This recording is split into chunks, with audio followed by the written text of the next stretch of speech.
Hi friends, இன்றைக்கி நம்ம கிச்சனில் உடலுக்கு அதிக குளிர்ச்சி தரக்கூடிய கிர்னி பழ ஜூஸ் எப்படி செய்கிறதுன்னு தான் பார்க்க போகிறோம்.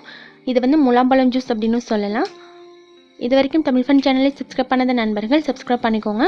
அப்படியே பக்கத்தில் இருக்க பெல் ஐக்கானை கிளிக் பண்ணிடுங்க. ஒரு கிர்னி பழம் எடுத்திருக்கேங்க. நிறைய பேர் வந்து கிர்னி பழம் யூஸ் பண்ணியிருப்பீங்க. தெரியல அப்படின்னாலும் நீங்கள் கடைகளில் பார்த்தீங்க அப்படின்னா வாங்கி ஜூஸ் பண்ணுங்கள். ரொம்பவே குளிர்ச்சியாக இருக்கும் வெயில் காலத்தில் சாப்பிட்றதுக்கு. கிர்னி பழத்தை கட் பண்ணுறது ரொம்ப ஈஸிங்க. ரொம்ப ஈஸியாக அதை கட் பண்ணிடலாம். பாருங்கள், கட் பண்ணனே உள்ளார வந்து லைட் ஆரஞ்சு கலரில் ரொம்பவே அழகாக இருக்கும் பார்க்குறதுக்கு. இதே இந்த மாதிரி 4 பீசஸாக கட் பண்ணிக்கலாங்க. இப்போ ஒரு ஸ்பூன் இருந்தால் போதும். ரொம்ப ஈஸியாக இதோட சதை பகுதி நம்ம எடுத்துடலாம். மேலே இருக்க இந்த பல்ப்லாம் வந்து எடுத்துடலாங்க.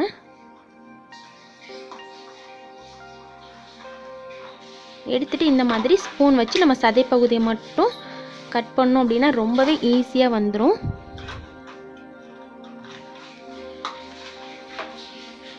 சம்மர் டைமில் வந்து இதை நம்ம வாரத்தில் 2 தடவையோ 3 தடவையோ குடித்தோம் அப்படின்னா உடம்புக்கு ரொம்ப குளிர்ச்சியாக இருக்குங்க.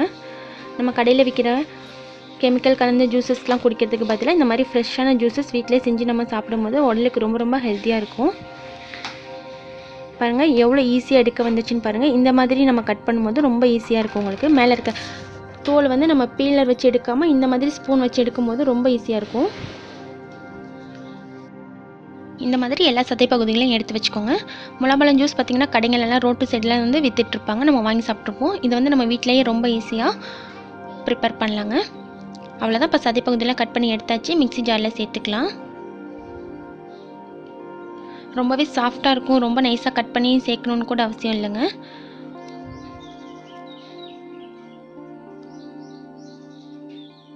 நல்லா நைஸாக அரைச்சி எடுத்துக்கலாம். இப்போ வந்து இதை நம்ம வடிகட்டி எடுத்துக்கலாம். இப்போ வடிகட்டி குடிக்கும்போது ரொம்ப ஸ்மூத்தாக இருக்கும். குழந்தைங்க வந்து ரொம்ப ஆசையாக சாப்பிடுவாங்க.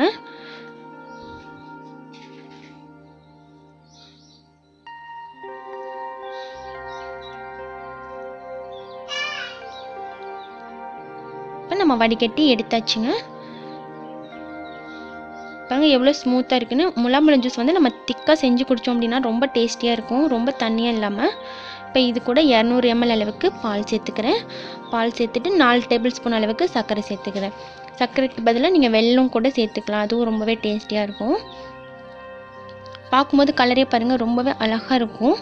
சாப்பிட்றதுக்கும் குடிக்கிறதுக்கும் ரொம்ப டேஸ்டியாக இருக்கும். நல்லா மிக்ஸ் பண்ணிவிட்டு தேவைப்பட்டுச்சு அப்படின்னா நீங்கள் ஐஸ் க்யூப் ஆட் பண்ணிக்கலாம். நான் இன்றைக்கி குழந்தைங்களுக்காக வேணாம் அப்படின்னு சொல்லிட்டு ஐஸ் க்யூப் வந்து சேர்க்கல.